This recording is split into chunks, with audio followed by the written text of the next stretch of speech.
Então, voltando ao assunto da predestinação, que é bem complexo. Então, você tem que entender o seguinte, primeiro ponto. Predestinação não é presciência. Não confunda. Predestinação é uma doutrina bíblica, já vimos aqui Efésios 1, 4 e 5. Tem mais texto, tá? Romanos 9, Romanos 8, 29 e 30, etc. Nós vamos abordar depois. Mas a predestinação e eleição não é presciência, não é prognosis. Prognosis é presciência. O credor, ele tem presciência. Através da presciência ele consegue saber as coisas também, além da onisciência. Só que tem que entender o que eu já expliquei no vídeo passado. Ele conhece todas as coisas porque ele determinou todas essas coisas.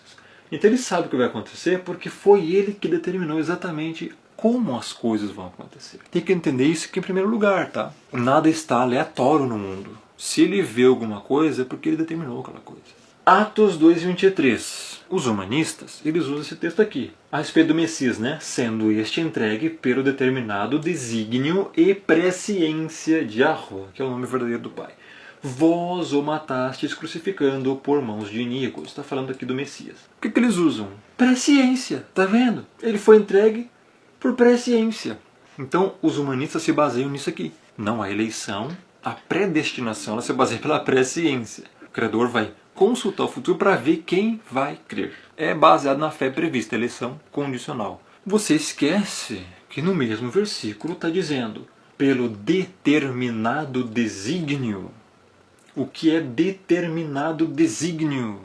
Gente, é a própria vontade do Pai sendo determinada para que se cumpram seus propósitos. Qual era o propósito? Crucificar o Messias. O cordeiro que foi imolado antes da fundação do mundo, vai dizer Apocalipse.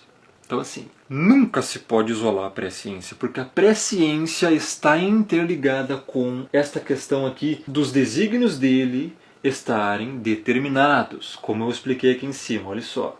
Ele conhece todas as coisas porque ele determinou todas essas coisas. Sabe o que vai acontecer porque foi ele que determinou exatamente como as coisas vão acontecer. Tá entendendo? Você não pode nunca isolar a presciência. Do contrário, o credor pode ser resumido como um necromante, que vai consultar os mortos, para ver qual morto que vai crer.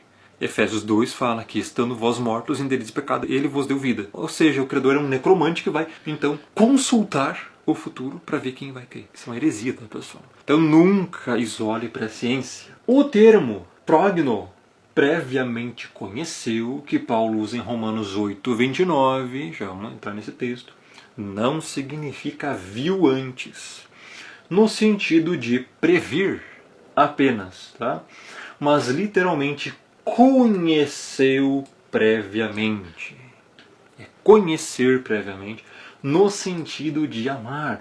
Assim como um judeu conhecia sua esposa, ou seja, amava sua esposa. Você já vai entender. Prognóstico expressa presciência em relação a uma pessoa. Olha só, o prognóstico é em relação a uma pessoa. E não apenas a fatos do futuro. Ou a escolhas que alguém fará ao longo da vida. Na verdade, a nova aliança ensina que o Eterno elegeu com base em sua afeição e amor prévio por aqueles aos quais deu a vida eterna. É o que eu já expliquei. Não significa viu antes, ou ver fatos. Ou seja, não significa que ele vai ver o que a pessoa vai fazer no futuro. E sim que ele já conheceu previamente aquela pessoa, antes mesmo dela nascer. É isso que ele está ligado à pessoa e não a fatos que a pessoa vai fazer. Tá entendendo? Conheceu previamente, no sentido de amar, ele amou antes mesmo da fundação do mundo, tá? Eleitos segundo a presciência do Pai. Pronto. A eleição é segundo a presciência, acabou. Calma. Em santificação do Espírito para a obediência e aspersão do sangue do Cordeiro, graça e paz sejam multiplicadas. 1 Pedro 1:2. Vamos lá. A palavra presciência vem de pré-conhecimento. Verdade. Mas esta palavra conhecimento não significa conhecer eventos futuros. Não é o que a pessoa vai fazer ou deixar de fazer. E sim relacionamento, comunhão. Onde nós encontramos tal comprovação? Encontramos o mesmo termo raiz em Mateus 7:23. Olha só, onde o Messias usa para se referir a todos os falsos profetas que serão condenados quando ele diz assim, ó, nunca vos egnon. Conheci. Olha só, o Messias ele não conhecia, não via os falsos profetas? Óbvio que via. Ele exortou muitos falsos profetas, fariseus, avisou que haveriam falsos profetas. Hoje ele está à destra do Pai, vendo as coisas aqui, vendo o desenrolar desse mundo mal. Você acha que ele não vê os falsos profetas? Claro que vê. Então como é que ele disse assim, quando ele vai condenar? No dia do julgamento ele vai condenar os falsos profetas, vai dizer assim, nunca vos conheci. E o termo lá em grego está egnon. Egnon é o quê? Conheci. É o mesmo de proegnon, que é conhecer antes, conhecer previamente. É nesse sentido. Por que vai condenar os falsos profetas aqui? Ó? Porque não tem comunhão com ele, relacionamento com o Messias. Entendeu? Então esse conhecer não é uma mera previsão do futuro, mas sim uma intimidade pessoal. Não eram convertidos, por isso não tinha intimidade pessoal com o Messias. É nesse sentido que Romanos 8:29 deve ser interpretado, até porque o Eterno não é nenhum adivinho. Tá? O Pai não é nenhum adivinhador para consultar o futuro, para ver o que vai acontecer. Que tem que consultar o futuro para ver quem irá crer. Pois a fé é o próprio Criador que dá. É um dom e não uma opção. Entenda, a fé é um dom e não uma opção. Ninguém tem opção de ter fé salvífica para crer. Porque ninguém tem isso. Ninguém tem essa fé. É um dom.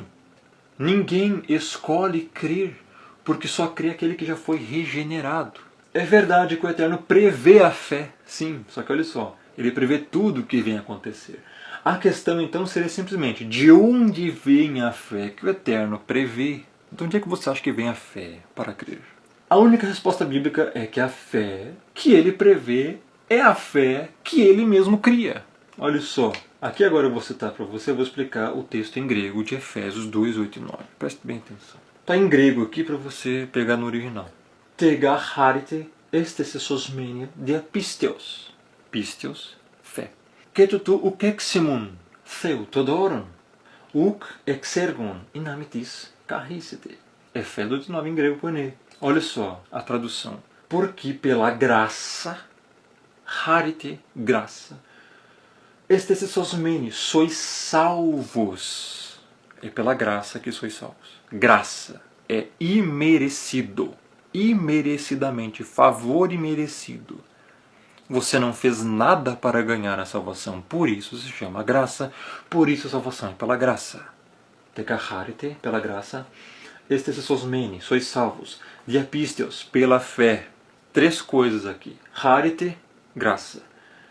Salvo, salvação, né? Sesosmeni, sois salvos. E terceiro, pisteos, que é de pistis, fé. Estas 3 coisas. Do que o texto continua dizendo? Ketutu ukeximon. Isto não vem de vós. O que é o tuto? Pronome. Pronome isto. Isto e isto não vem de vós. Isto o que?